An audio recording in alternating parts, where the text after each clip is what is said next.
Patrice.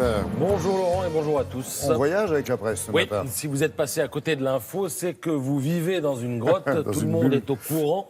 Emmanuel Macron est en Chine et ça ne se passe pas trop mal, si j'en crois la presse du jour, qui raconte dans le détail le déroulement du dîner d'hier soir, offert par le président chinois au couple présidentiel français. Ça s'est passé au Palais du Peuple, où les hôtes ont été accueillis par des enfants en liesse qui brandissaient des petits drapeaux français.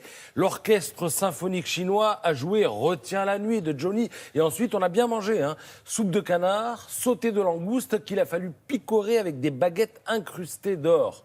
Lirez-vous dans le journal ce matin. Donc ça se passe bien à Pékin et pour cause, on fait dans le pragmatisme et rien ne saurait mieux décrire les choses que ce dessin de Lefred Touron qui, dans le Canard enchaîné, met en scène le couple Macron.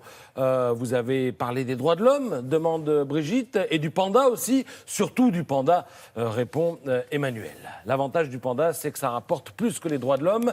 C'est le quotidien Les Échos qui se charge de faire les comptes. Ce matin, il est question d'un méga contrat pour Areva qui pourrait construire en Chine une usine de traitement et de recyclage du combustible nucléaire. Ça nous ferait quand même 12 milliards d'euros. Sinon, on n'a pas vendu d'Airbus, mais on a d'autres bonnes nouvelles. Les Chinois pourraient lever l'embargo sur le bœuf français et ça devrait nous faire du bien, hein, parce que mine de rien, le gel des importations remonte à 2001, après la crise de la vache folle 2001, et on est aujourd'hui en 2018. Ça a duré 17 ans cette affaire.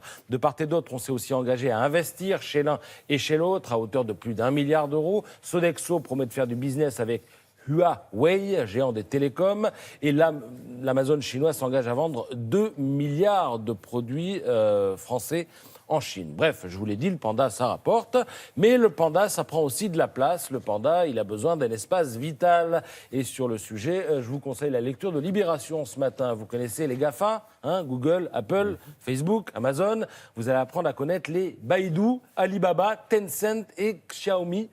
Ces quatre-là, c'est la version panda des GAFA, des sociétés chinoises, tout aussi puissantes que les américaines suscitées.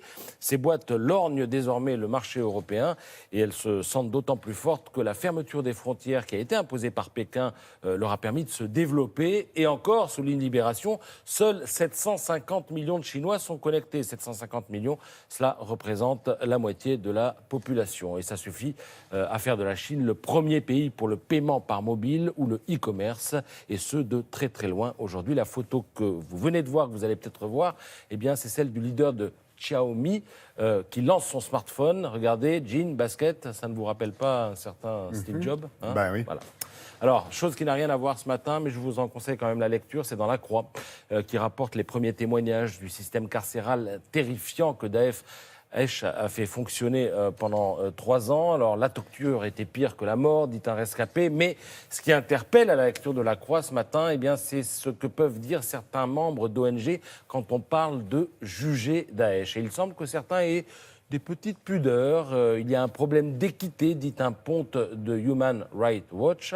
Les crimes de Daesh ont été commis dans le cadre de conflits armés qui impliquent d'autres parties. En Syrie, par exemple, les crimes ont aussi été commis par Al-Nosra. Et là vient la phrase qui me surprend, on ne peut choisir les méchants, dit ce militant. Alors moi, j'ai jamais vu une argumentation aussi stupide. C'est comme s'il y avait un braquage de banque, qu'il y a 3 voleurs, vous en attrapez un, vous le relâchez au prétexte que vous n'avez pas réussi à attraper les 2 autres. Non, on le juge, et puis après on essaie aussi de choper les 2 autres, quoi. Voilà.